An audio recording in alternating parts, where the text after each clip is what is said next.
way before we even wake up. Our brains are filled with ideas and emotions and strategies on how to go out and change the world we live in, on how to go and influence the world into a better place and into a better time. And influencing the world to a better world and a better time is also leadership. Now, the elements of this influential leadership are three. As a leader, as an influential leader, you have to first connect, you have to collaborate, and you have to contribute such that the future you build with your stakeholders, with your partners, is a better place. Now the question arises, how does one connect powerfully? How does one connect powerfully enough to change the world? Let me take you into the hills of Sierra Madre in the Philippines. Sierra Madre Mountains, as they are known, or they are called, even though they are hills, is a bunch of mountains on the western periphery of Metro Manila. And these mountains are full of little rivers and lakes and streams and waterfalls, and amongst these bodies of water lives a certain tribe, lives a certain indigenous tribe called the Dumagats. Dumagat meaning people who live by the river, off the river, and for the river. Very ancient, very close-in tribes, people who, their homes, shelters, etc., everything along the borders of these water bodies. And they are shy people. They do not like to be intruded upon, and they don't like to participate in what you and I call growth, development, and progress. They want to be there and they want to be part of the nature. And they refuse and they turn down out of shyness, out of introversion. They shy away from everything or anyone who wants to come into their lives and change their lives. This is known by lots of NGOs, lots of do-good organizations, and yet there was this small group of students, a bunch of students who had to do a thesis, and in that thesis they decided that they would go and explore and understand and discover the beauty of being a Dumagat and how that beauty can be amplified and made better. That means bring them to a better place. They were warned, they were told, no, the Dumagats will not let you come in. And yet these kids, young men and women, were adamant and they thought they could do it. Here's what they did. Back in 2010, they bought a bunch of old-fashioned Kodak cameras, the ones that have 24, 36 and 48 shots, and they took them up to the hills and to these tribal villages of the Dumagats and spoke to the Dumagats and said that we are not here to intrude and we are not here to do anything that you don't want us to do, but here's what we want. We want to give you these cameras and we want you to take pictures, and we'll develop these pictures and bring them back to you. The Dumagats found no harm in that and they accepted their proposal, and the kids left these cameras with the Dumagats and went back the following Sunday. On the following Sundays, they picked out the old films, put in new ones and went back home. They came back another Sunday with pictures in their hands, new films, swapped it, gave the pictures to the Dumagats and went back.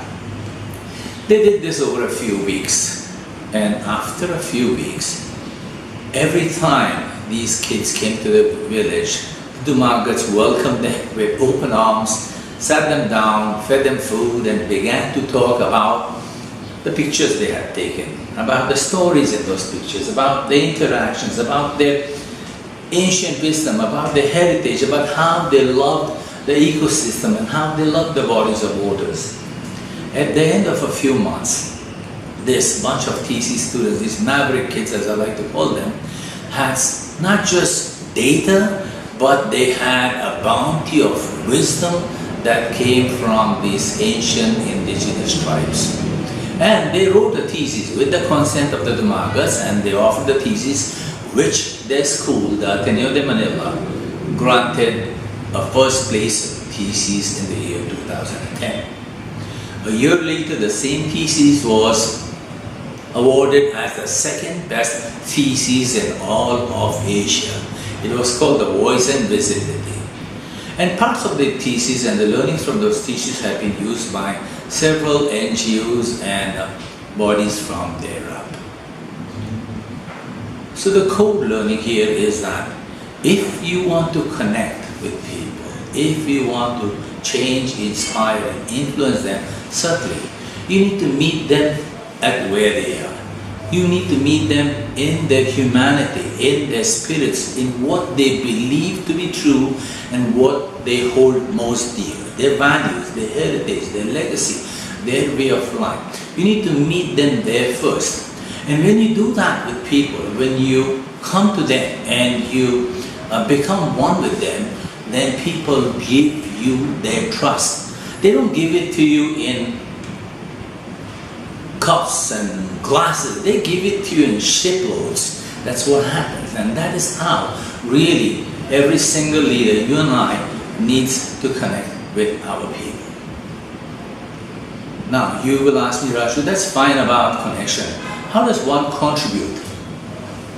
Now most social organizations, most social enterprises, etc., whatever they do, whatever kind of work they do in terms of contribution to society, in terms of what they produce and how they nurture nature or how they nurture people, is fantastic.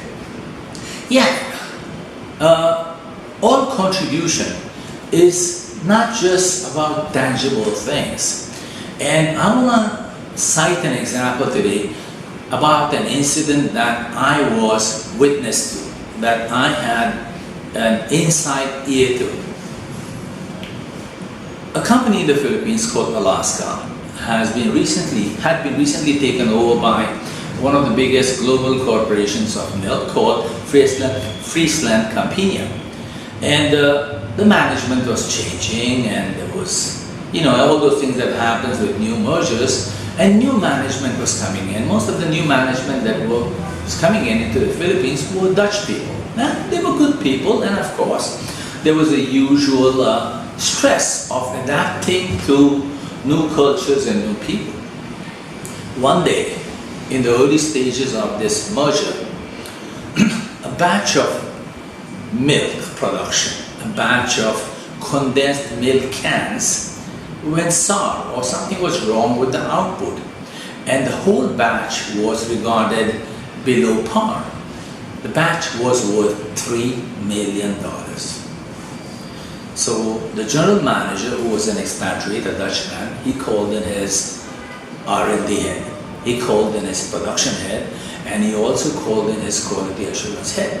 And they sat together and they studied the scenario, and they tried to understand as to what went wrong, what can be done, and what is the size and scope of damages that had to be faced with. And they looked at it from all ends. They went back and forth, and they ran tests on the milks and the cans, crunched the number many times, had chats with them, did more tests. At the end of it all, the production, the R&D and the QA came up with a solution. They told this expatriate general manager, and they said, "Sir, we can take this whole batch of canned milk worth $3 million, uncan it, and run it through production one more time. That'll take a few weeks. We'll have to throw away the cans, obviously, but the product, the content by itself, can be reused after we reprocess it. And the whole thing would cost $1 million, thus bringing down the total loss, or the total potential loss, to $2 million instead of, no, to $1 million instead of $3 million. And they studied that possible solution through many ways, and they all agreed that it was a no-fail solution. The R&D, the Q&A, and the production, and they also called in external testing companies, and it seemed all fine. They sat over it, and then the general manager said that he needed one more day to think about it, to sleep over it. Come next day, everyone was excited that, hey, they are going to at least reduce the losses and do something good with the problem they had at hand.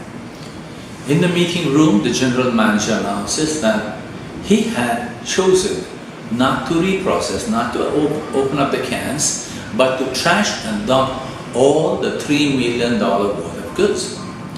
His partners and of course his colleagues were a bit astounded, but they agreed to it, and that was the end of it, because the gentleman did not want his company brand to be messed around with. He did not want the risk that his product goes out into the marketplace and any single consumer can be harmed with it. He just didn't want it, and he made that decision.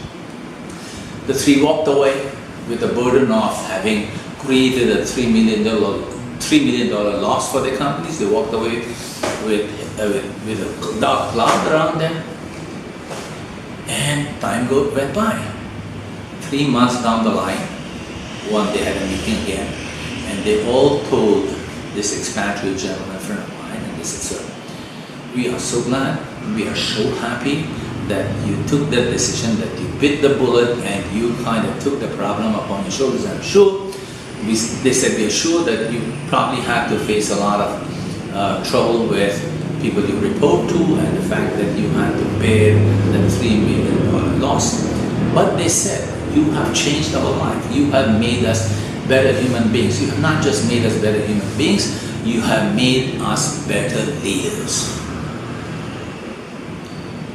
That, gentlemen, ladies and gentlemen, is also contribution. Contribution of value, contribution of spirit, contribution of making someone grow bigger than they can be, bigger than what they are at the current stage. And that is connection and contribution. Thus, connection is about trust, giving people space, and contribution is about raising people's spirits and lifting them up to a higher place. Now, between these two ends, between what is and what can be, what is has to be trusted, and what can be dreamed and can be leaped into, everything in between is collaboration. Once you have these two ends, everything in between falls in place. The process, the logistics, the partnerships, the communications, the give and take, it becomes an easy dance. And the more diverse the group and more challenging the situations, the more productive the collaboration is, as long as you start right with connection and as long as you focus right with the contribution. There you have it, ladies and gentlemen. You want to change your worlds, you want to change the people that you lead and bring them to a better place and time. Nothing better than doing what was done by the students and the expatriate gentlemen in the Philippines. So go on and change the world. Thank you very much.